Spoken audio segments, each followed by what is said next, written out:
The autumn of 1883 came to the Carlin settlement, the way that particular autumn came to every settlement in that part of the Northern Territory, with a cold that arrived 2 weeks before anyone was ready for it, and stayed with the specific commitment of a season that had decided to make its intentions clear before the calendar invited it to. Most men in Carlin spent October on their wood supply. Anders Veld spent October on his roof. He was 41 years old, a man of Swedish descent who had come to the Northern Territory as a child and who carried, in the way that children carry the things they absorb before they are old enough to choose what to absorb, a body of knowledge about cold country living that his father and his grandfather had practiced in a place where the cold was not a seasonal inconvenience, but a fundamental condition of existence requiring a specific and inherited response. His cabin was sound. He had built it himself in the second year on the claim, squared logs, good joinery, a stove that drew well and that he had maintained with the attention of a man who understands that a stove is not furniture but infrastructure. What the cabin was not was weathertight at the roof in the way that the winter ahead of him was going to require it to be. The roof was standard split-shake construction, cedar shingles laid in overlapping courses, adequate in the moderate winters of the first 3 years he had spent on the claim, beginning to show, in the fourth year, the specific deterioration that cedar shake shows when the freeze-thaw cycling of a northern winter has worked on it long enough. The gaps were small. They were not small enough.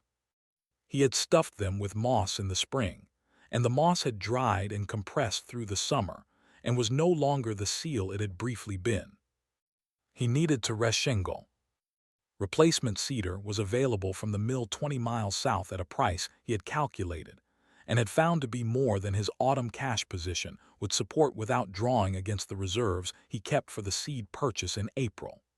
He could reshingle in the spring from the April seed money after the spring thaw, which was the practical and financially sensible decision, and the decision that a man without the specific inheritance Anders Veld carried would have made without much further consideration. Anders did not make that decision. What he did instead, on the first Saturday of October, was to walk the birch timber above the creek drainage on the north end of his property, with the eye of a man who is looking for something specific and knows what it looks like when he finds it. He was looking for bark. His grandfather had called it näver. The word did not translate neatly into English, and he had never tried to translate it, because some things carry their meaning in the language they originated in and lose something essential in the crossing. What his grandfather had described, across evenings in Minnesota, that Anders had been too young to fully receive, but old enough to retain, was the traditional Scandinavian practice of laying birch bark beneath the roof turf of a sod house or beneath the shingles of a timber structure as a waterproofing membrane. Not as a primary roofing material, as a layer beneath the primary material, a continuous, overlapping sheet of the natural material that birch trees produce in quantity, that sheds water with a reliability that cedar shake over time loses, that remains flexible through freeze-thaw cycling in a way that most manufactured materials of the era did not, and that the forests of the Northern Territory provided in abundance to any man willing to harvest it correctly. His grandfather had used it. His grandfather's father had used it. It had been used in the old country for longer than either of them could account for, the kind of knowledge that persists not because it has been formally recorded, but because it works, and things that work in conditions where not working has serious consequences tend to be remembered across generations, whether or not anyone is specifically trying to remember them. Anders spent 2 days harvesting bark from the birch stands above the drainage. He took it in the correct way, not stripping the living tree, which kills it, but harvesting from the sections of bark that could be taken without compromising the cambium beneath, and from the fallen birch that the drainage produced in quantity, the bark of which remained usable for years after the tree's fall. He cut it into sheets of manageable size and carried it in rolls to the cabin. The neighbors who saw him on the road asked what he was doing. He told them, lining the roof with birch bark against the winter.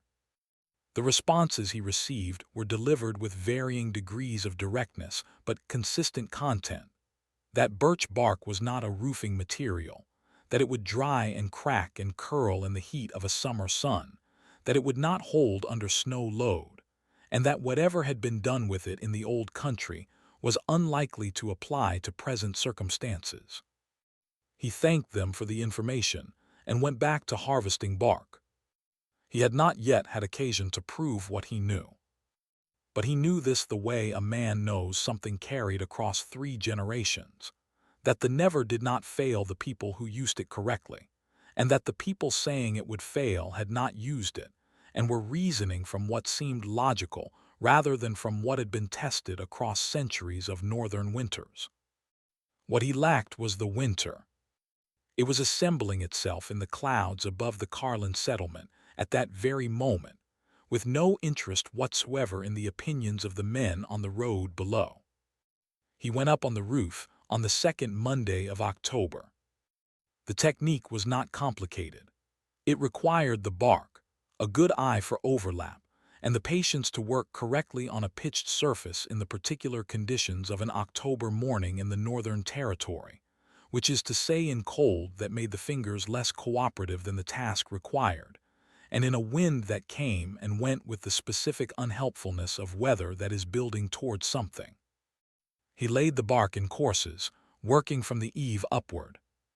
Each sheet overlapped the one below it by a minimum of 4 inches on the horizontal joint and 6 inches on the vertical, in the pattern his grandfather had described, not the pattern of shingles, which overlap in one direction only, but the continuous membrane pattern of a waterproofing layer that must have no path through which water running along its surface can find a gap and pass beneath. The bark was pliable at the temperature he was working in, cool enough to be stiff, but not so cold as to crack when bent around the irregularities of the existing shingle surface.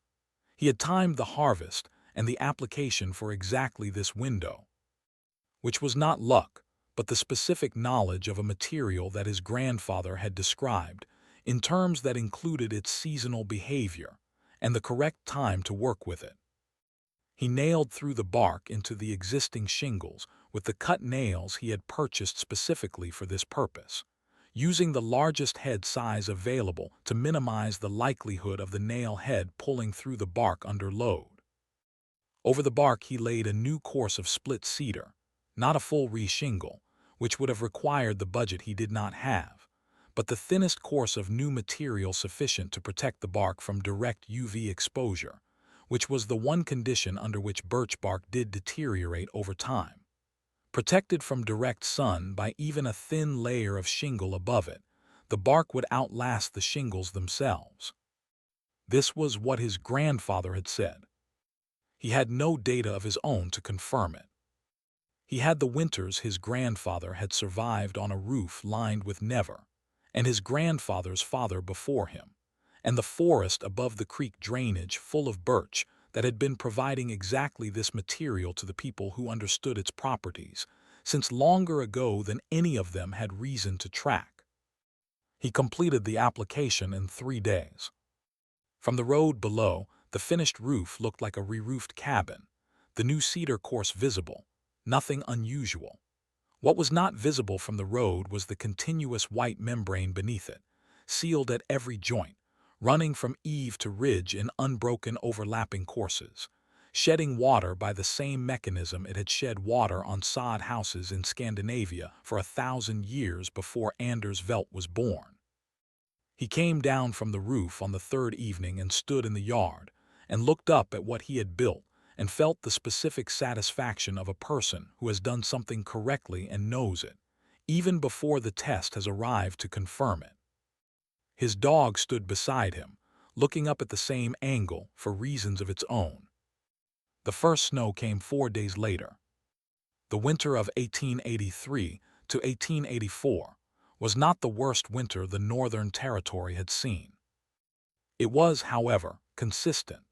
The sustained, grinding kind of winter that does not produce the single dramatic event that people write about in letters, but produces instead the accumulated damage of repeated freeze-thaw cycling, of snow loads that build and melt and refreeze, of the specific mechanical stress that a northern winter applies to every surface it can reach, working at every joint and gap with the patience of a process that has no schedule and will simply continue until spring makes it stop. The standard cedar shake roof in the Carlin settlement responded to this winter, the way standard cedar shake roofs respond to the sustained mechanical stress of a consistent northern winter. In some of them, the newer ones, the ones with good material and correct pitch, the response was adequate. Minor seepage at the ridge joints that the families addressed with buckets and rags, and the particular resignation of people who understand that a northern winter extracts a cost from every structure it is applied to, and that the cost is paid in one form or another. In the older ones, the ones whose shingles had been through several seasons of cycling, whose gaps had been stuffed with moss that had compressed and dried, whose ridge caps had been repaired and had been repaired again, the response was less adequate. Wet ceiling boards in January, frost forming on the interior wall faces where the insulation had failed, the specific indoor cold of a structure that is no longer keeping the weather fully outside. Anders Veld checked his ceiling every morning in the way that a man checks the thing he has built an experiment on, not with the anxiety of someone who does not know what they will find, but with the attention of someone who intends to know precisely what is happening so that they can update their understanding accordingly. What he found, every morning through December and January and into February, was a dry ceiling. Not merely not leaking. Dry in the specific sense of a surface that has had no moisture contact, no frost rings, no water staining, no evidence of the seepage that a membrane with gaps would have produced. The bark beneath the cedar course was doing what his grandfather had said it would do, which was to intercept every drop of snowmelt or rain that found its way past the outer shingle layer and redirect it down the slope to the eave rather than through the structure to the interior. He ran his hand across the ceiling boards each morning. Dry, every morning, through the whole of a winter that was not gentle with the roofs it was testing. A man named Holst, whose cabin was 3 properties down the Carlin Road, and whose ceiling boards had begun showing the frost ring patterns of early moisture penetration in the second week of January, knocked on Anders's door on a Thursday afternoon. He had heard, through the particular information network of a small settlement in which everyone's situation is eventually known to everyone else, that Anders Veldt's roof was not leaking. He asked why. Anders told him about the birch bark. Holst looked at him with the expression of a man who has come to a conversation expecting a straightforward answer and is receiving something he did not expect.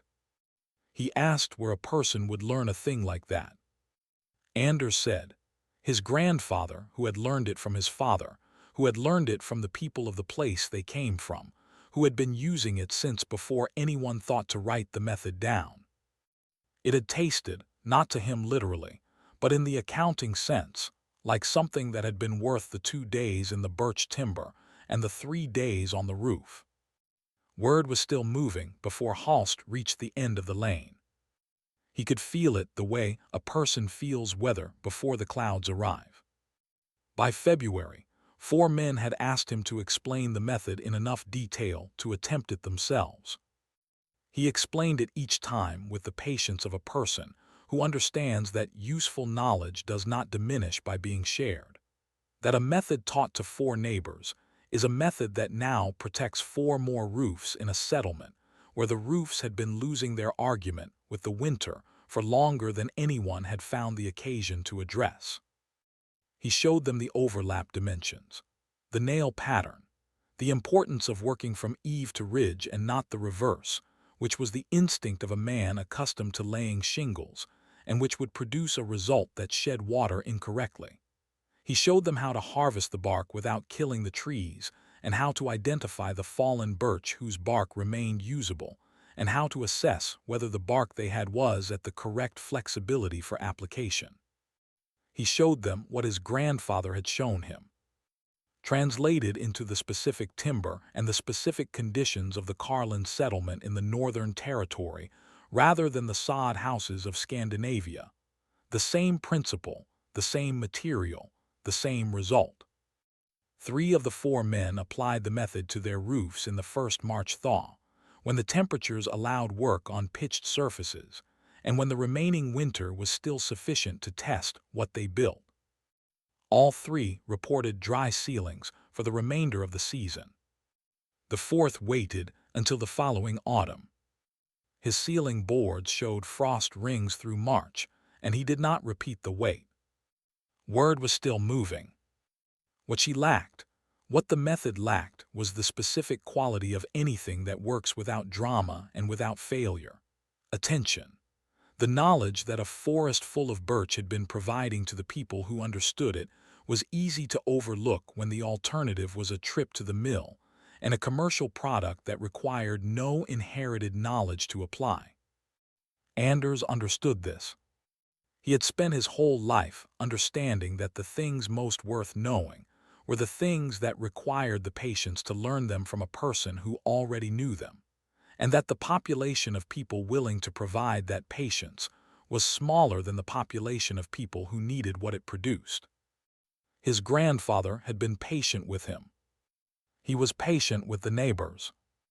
That was, in the accounting of a settlement that was learning to survive its winters with the materials available rather than the materials it wished for, the correct use of what he had been given. The following autumn, 6 roofs in the Carlin settlement were lined with birch bark before the first snow fell. Not the whole settlement.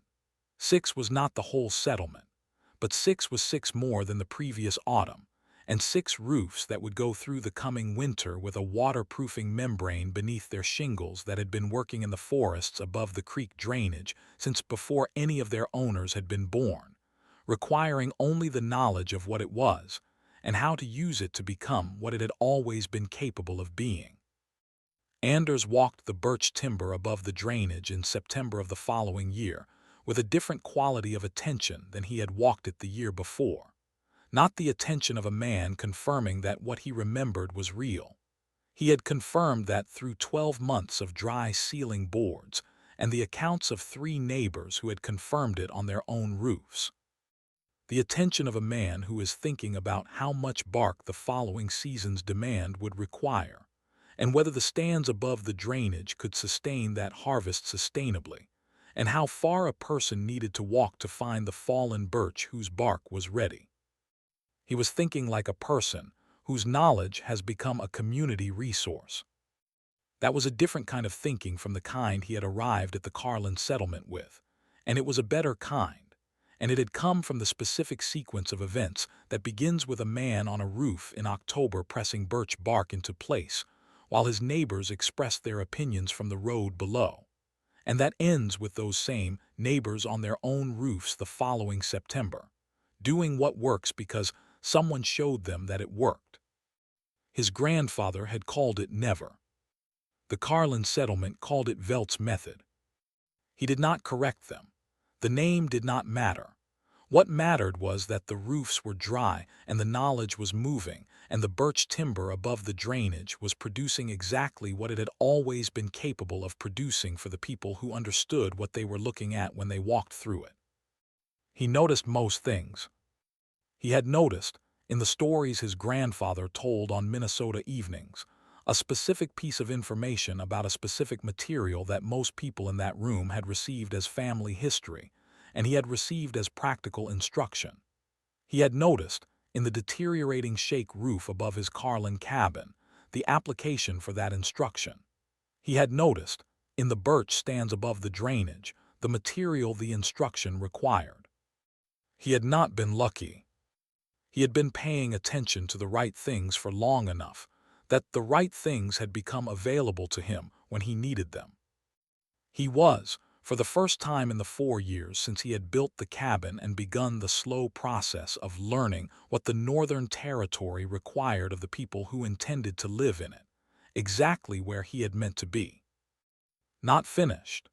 The settlement was not finished, and the winters were not finished, and the birch timber would need to be managed carefully across the years ahead if the harvest was going to remain sustainable for the roofs that would need it. But placed correctly, with the knowledge that the 6 roofs of the Carlin settlement would carry through the coming winter in better condition than the previous one, and with the understanding that this was not because the winter had become less demanding, but because 6 men had become more prepared. Word was still moving. It had the specific velocity of knowledge that has been tested and confirmed and shared by the people whose roofs it has kept dry. It would not stop until it had reached every roof in the valley that needed it. And the birch timber above the drainage would provide. It always had.